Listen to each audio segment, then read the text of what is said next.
Gangguan muskuloskeletal adalah gangguan yang disebabkan ketika seseorang melakukan aktivitas kerja dan pekerjaan yang signifikan sehingga mempengaruhi adanya fungsi normal jaringan halus pada sistem muskuloskeletal yang mencakup saraf tendon dan otot. Tujuan untuk mempelajari bagaimana cara mengetahui gangguan muskuloskeletal pada pegawai fotokopi dan cara mengukur dengan menggunakan metode-metode. Sampel penelitian yang kami ambil sebanyak 5 pegawai fotokopi. Variabel yang diteliti adalah umur, lama kerja, posisi kerja, dan keluhan muskuloskeletal. Data didapatkan dengan cara wawancara dan observasi. Baik, metode yang kelompok kami ambil adalah metode REBA atau Rapid Interior Body Assessment. REBA adalah metode yang digunakan untuk mengukur dan menganalisis postur tubuh pekerja. Penerapan metode ini ditunjukkan untuk mencegah terjadinya risiko cedera yang berkaitan dengan posisi, terutama pada otot-otot skeletal, dan digunakan sebagai peringatan bahwa terjadi kondisi kerja yang tidak tepat di tempat kerja.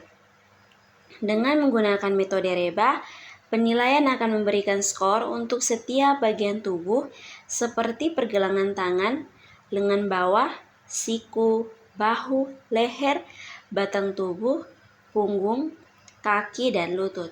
Lembar kerja REBA dibagi menjadi 2 bagian segmen tubuh pada label A dan B.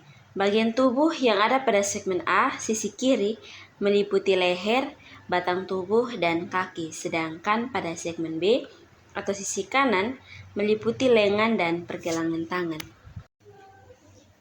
Dari tabel di atas ada beberapa faktor yang dapat mempengaruhi postur kerja yang dialami oleh para pegawai fotokopi. Beberapa faktor yang bisa dipertimbangkan termasuk adalah postur kerja awal pada kolom A, B, dan C. Postur kerja pada para pekerja dapat mempengaruhi kenyamanan dan kesesuaian postur kerja. Tingginya nilai pada kolom A, B, dan C dapat menunjukkan bahwa ada variasi postur kerja di antara pekerja. Yang kedua adalah level aksi dan skor REBA. Tingkat tindakan dan skor REBA yang tinggi menunjukkan bahwa diperlukan tindakan untuk perbaikan dan perubahan pada postur kerja.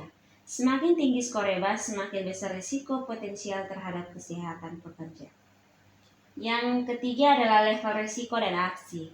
Tingkat risiko yang tinggi dan rekomendasi tindakan atau aksi seperti butuh pemeriksaan dan perubahan dan kondisi berbahaya. Oleh karena itu, perlu dilakukan pemeriksaan dan perubahan dengan sesegera mungkin.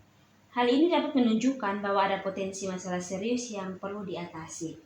Yang berikutnya adalah nama pekerjaan.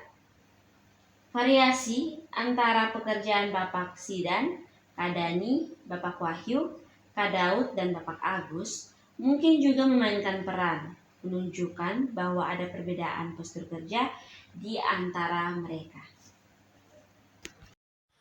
Metode yang kedua yaitu metode Nordic Body Map atau biasa disingkat menjadi NBM.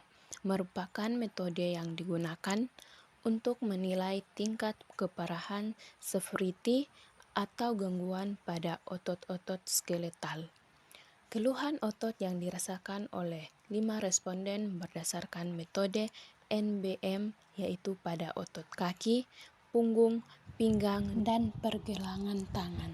Nah, berdasarkan tabel di atas dapat kita lihat bahwa ada 2 pekerja yang memiliki tingkat risiko rendah yang artinya tidak diperlukan perbaikan. Sedangkan 3 pekerja memiliki tingkat risiko sedang yang artinya mungkin diperlukan tindakan di kemudian hari.